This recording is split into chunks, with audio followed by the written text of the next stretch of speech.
direct revelation or inspiration from God. The message to Moses' mother, which al-Qushayri in turn applies to spiritual aspirants who are fearful, is a true and powerful one in a way that anxiety-provoking whispers are not. To surrender everything for everything, al-Qushayri follows revelation in insisting that the best thing to do would be to toss one's baby into the river. What does he mean by this? There are many ways this question could be answered, but the focus here will be on three: giving up expectations, giving up the illusion of control and self-direction, and giving up inhibitions. Al-Qushayri understands the giving up of expectations as the inward equivalent of giving up one's wealth and alms outwardly.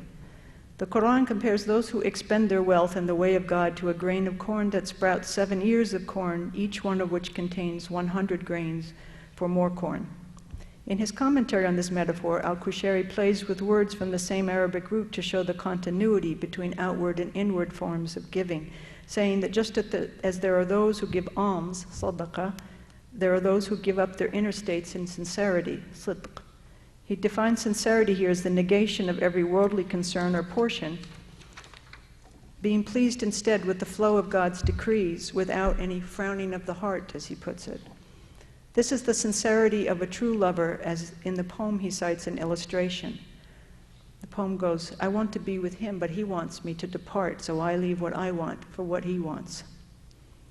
The beginner on the spiritual path judges his states as good or bad, but the more experienced lover makes no judgments because he wants whatever God wants for him, whether that is separation or union, happiness or pain. All external circumstances and internal states are the same to him because he moves wherever the divine currents take him. Al-Qushayri cites another poem which says, "However the glass turns, we turn. The ignorant think we have become crazed." If patience is understood as the mere toleration of life's vicissitudes, the attitude al-Qushayri urges the spiritual aspirant to cultivate is something very different, which is not a grim acceptance of hardship, but rather a fearless abandonment of the ordinary norms used for judging life events and the longing for particular outcomes. This is an open-hearted and expansive acceptance, in contrast to the miserly state brought about by clinging to an imagined narrative for oneself. Al-Qushayri writes, "Whoever makes a habit of worrying about what is past and planning for his future in each new moment, the least of his punishment will be the constriction of his heart through disconcerting worries and the disappearance of the quality of life from his heart because of his forgetfulness and his saying, 'Oh, if only such and such, or maybe such and such.' The result of this kind of thinking is estrangement and grief, the constriction of the heart and separation." The fearless abandonment al-Qushayri is suggesting here is only an apparent sacrifice, for what is given up is the distressing and deadening state of habitual worry. When the Qur'an says it may be that you hate a thing that is good for you and you love a thing that is bad for you, al-Qushayri responds, "It would be better to accept the good news of God's guarantee of ease than the anxious thoughts of lower selves, warning of impending difficulty or harm.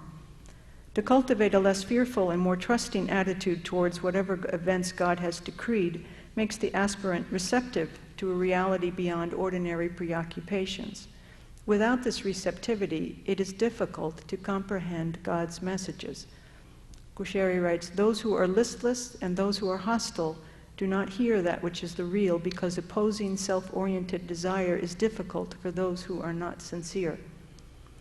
Al-Qushayri is teaching spiritual aspirants in the statement that knowledge of God is incompatible with habitual self-absorption and that the aspirant's best move would be to stop trying to protect the interest of the self.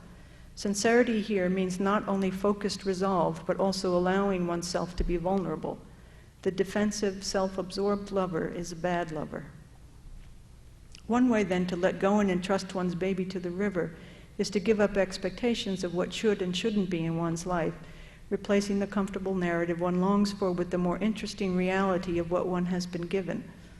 The shift in consciousness it reflects is further strengthened by another type of abandonment, which is that of abandoning the notion of independent human agency.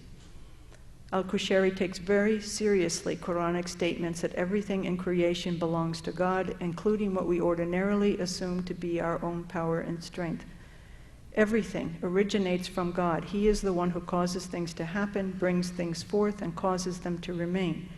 To think of oneself or others as independently possessing the power or strength to do anything is a hidden form of shirk, the Arabic word found in the Qur'an which indicates the associating of anything with God. Outwardly, shirk refers to polytheism and the worship of idols, but for al-Qushayri it also refers to the hidden forms of shirk and customary modes of thinking. He writes, "Those who seek access to him by their action and think that it is from them, or imagine that his decrees are caused by their movements and lack of movements, or pay heed to any created thing, or look to themselves, they live in a place of associating other things with him, according to the people of realities." Passages such as this one in al-Qushayri's Lataif al-isharat are usually read as examples of his Asharite theological positions on predestination, which stand in opposition to the views of those such as the Mu'tazilites who argued for man's free will. Al-Qushayri did in fact write theological treatises that present rational arguments for determinism.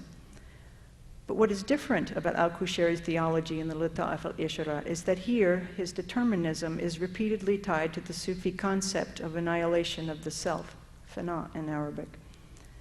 Fana is a concept al-Qushayri understands not only as an experience but also as a reality. That is to say, when an individual on the spiritual path experiences fana, the experience does not create a new circumstance, but rather exposes the illusion of an independent self making choices and directing the course of events. The error of ordinary thinking is not a benign one, according to al-Qushayri, because the one who remains stuck in saying mine, through me, from me, I, is covering up the divine kindness that always exists and functions prior to any given individual's abilities, possessions, actions, and choices. The Lataif al-isharat presents a view of human agency which radically decenters the human ego. According to al-Qushayri, the affirmation of the self is the worst of the grave sins mentioned in the Qur'an and is the cause of our greatest suffering. He writes, "Once you have experienced its negation, you will be delivered from the captivity of tribulations. You will no longer see your comings and goings as coming from yourself, but rather you will see the one who has free disposal over your affairs." To deny the self's independent agency is not to say that exertion on the spiritual path is not necessary, but rather changes the nature of the exertion. Since the Qur'an says everything is from God, the appropriate response, according to al-Qushayri, is we believe in God, not ourselves, nor our strength and power. In his discussion of the story of the angel's response to the creation of Adam, he states that Adam's superiority is based upon his capacity for knowledge given to him by God, not on his performance of acts of obedience. Adam's struggle in the experience of his exile on earth, then, is how to actualize this potential. The conception of reality al-Qushayri presents is one predicated by God's attributes, foremost of which is mercy. The task of human beings has more to do with directly experiencing the effect of their relationships with these attributes than it has to do with what we ordinarily understand as human effort. It is not that al-Qushayri considers human acts of obedience or disobedience unimportant. Rather, he is rejecting the idea of a neutral causality, that is to say that obedient acts necessarily lead to felicity and disobedient acts necessarily lead to wretchedness. Instead, all action originates from God's acts and attributes. When the Qur'an states that those who obey God and His Messenger are those whom God has blessed, and that this is bounty from God, al-Qushayri comments, He detached their station from every cause, merit, and tie, for surely what comes to them is and happens to them is the disbursement of His bounty and originates from His generosity. According to al-Qushayri, then, the quality of obedience that can be found in some human beings does not originate in them, but rather is the result of God's generosity. This is also true of intimacy with God and knowledge of His messages.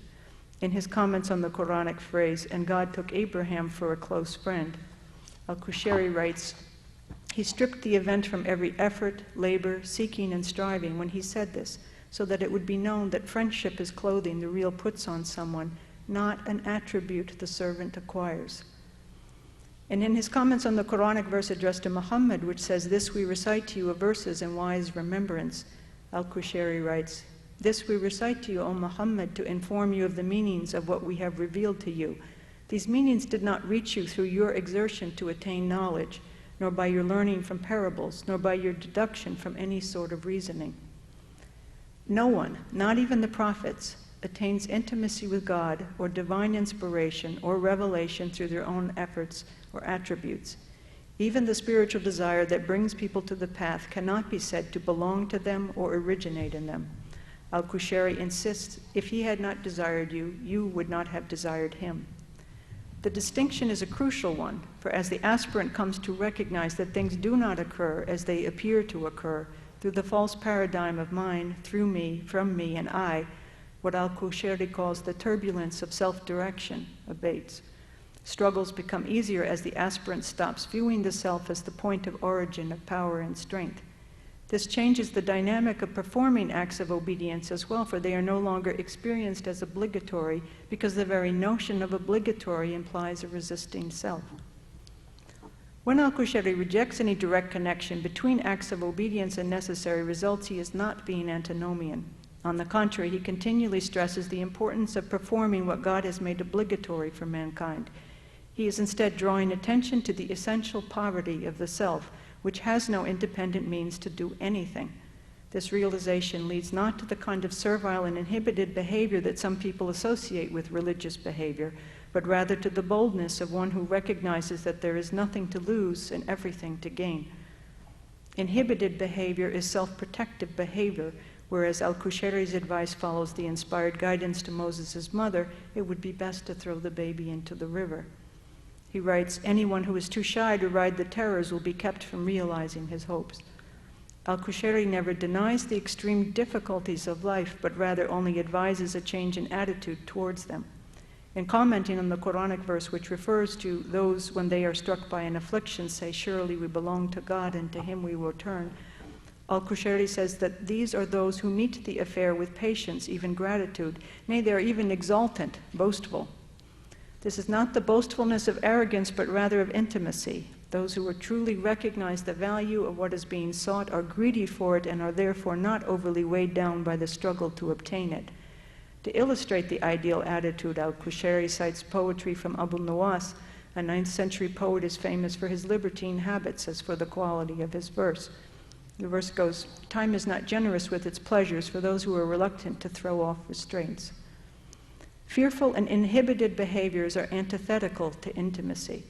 Better to make light of one's difficulties and to meet situations laughing, as al-Qushayri says. Better to act in a way that protects spiritual desire rather than oneself. Time, as the poem suggests, is not on the side of the inhibited lover. Al-Qushayri writes, moments have no substitutes or alternates, which suggests that in this area, at least, patience is not a virtue. Rather, as the poem he cites in commentary on a Quranic verse on patience says, patience is beautiful in all abodes except in resisting you, for then it is blameworthy. It may seem at this point that we've strayed far from the topic of tafsir, but in fact, the problem of the listless lover in al-Qushayri's Lataif al-isharat suggests a very interesting hermeneutical stance. For al-Qushayri, the struggle to find deeper meanings in the Qur'an or in God's signs in general is not an intellectual endeavor, but rather has to do with the cultivation of a kind of receptivity.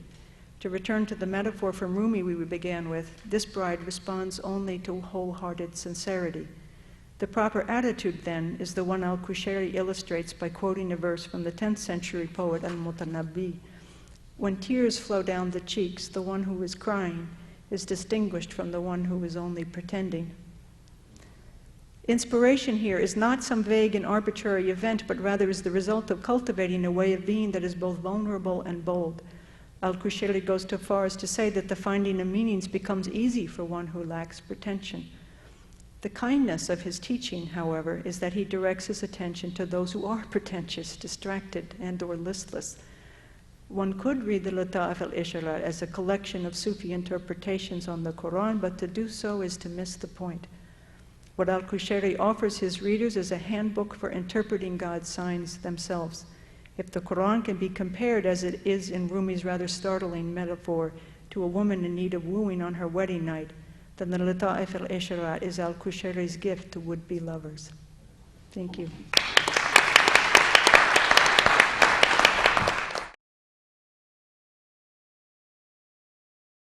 You mentioned here the letter, the love exchange of letters between lovers. Does Qushayri ever mention the Quran as itself being a love letter? He says it's As a love letter from God.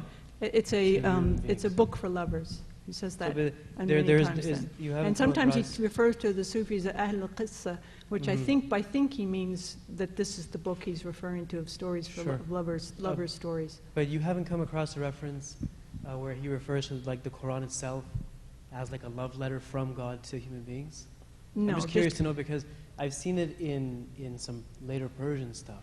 Yeah. But I was just thinking, okay, maybe it's in the earlier literature. Yeah, no, I haven't come across that yet in that part that I've translated.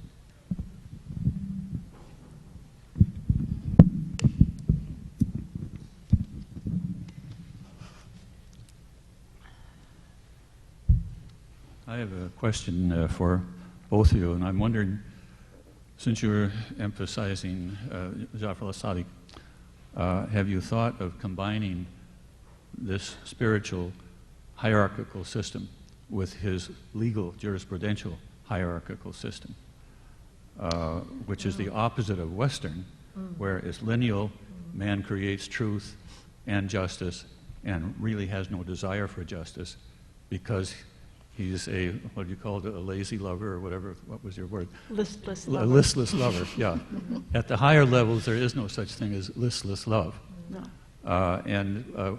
What interests me is, I think Jafar al-Sadiq was saying that the highest level is not our relationship with God, but what we have an ardent desire after we reach that level. Buddhism, for example, says, you know, there's exactly the same levels, but nirvana is a middle level. Once you reach that, you get to Tantrayana Buddhism, where your only desire is to bring justice to everybody on earth. And then the maqasid, from my research, originated among Sufism. The first Muslim to use the word maqsood or maqasid was a Shia scholar who is totally unknown until he was discovered a few years ago. He developed this hierarchy. Jafar Sadiq was credited to be the first one to do it. And he founded the first of the 6 schools of law.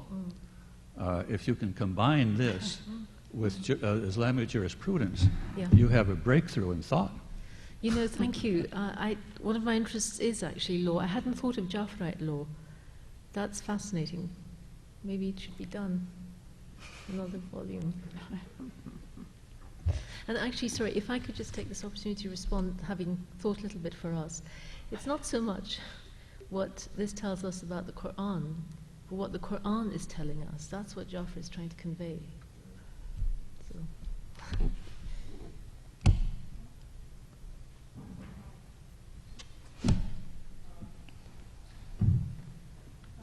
I think I find the idea of interpreting the 3 levels of or terminologies for the Sufis, the Murid, the Muhib, and the Wali or the Awliya. But I just want to be a little bit more clear about how you saying that desire, which is the essential quality of the Murid, is also the highest level. It's also found in the Awliya. The highest level? It's also found in the Awliya at a higher level. Yeah, I mean, he doesn't lay it out in a hierarchical system. It's just that as I kept reading it, I kept seeing that he kept talking about listlessness and all these things. So then I began to wonder how he understood these things. And that's, I mean, I more came to see that he was talking about irada as being the initial tug that brings people to a tariqah or a spiritual path in some way. It's the tug, but he avoids the word ishq, which is controversial, and that may be why he defines irada in the Risala as a agonizing, I can't remember how he puts it, but it sounds more like ishq to me, He doesn't, in other words, irada could be fairly mild as a word, but he defines it as something that grips people more and is almost unpleasant in its feeling, right? Whereas hub then it's more like what he describes this person getting love letters and having them all about the bed and, sort of luxuriating in this feeling of love. He uses hub more that way. And then, of course, he, many cases, then talks about these extremely rare individuals, you know, who, like the awliya, then in this case. These are very, very rare individuals. He never, again, creates a hierarchy. He just says it's very, very rare. And finally, is this idea of Sufi love, I mean, is it applicable to us? Is it a metaphysical thing, or is it something that we can apply to our understanding of love and being loved and staying in love? The idea of being a defense-led, self-defense-led lover, and so on and so forth. This kind of sound very interesting, and is it relevant to our time and to our age? Yeah, well, yes, I think it's extremely relevant, and I think it's another way that as we're thinking about new ways of thinking of tafsir, we have to be sure that we figure out a way how to incorporate people who understood the Qur'an in the way that Qushayri does. And part of that is his understanding that everything in the dunya, in the world, then, and the things that we experience here are opportunities through which we can, if we can read them, understand the signs that Allah has given us then. And then I would say very much, he's always working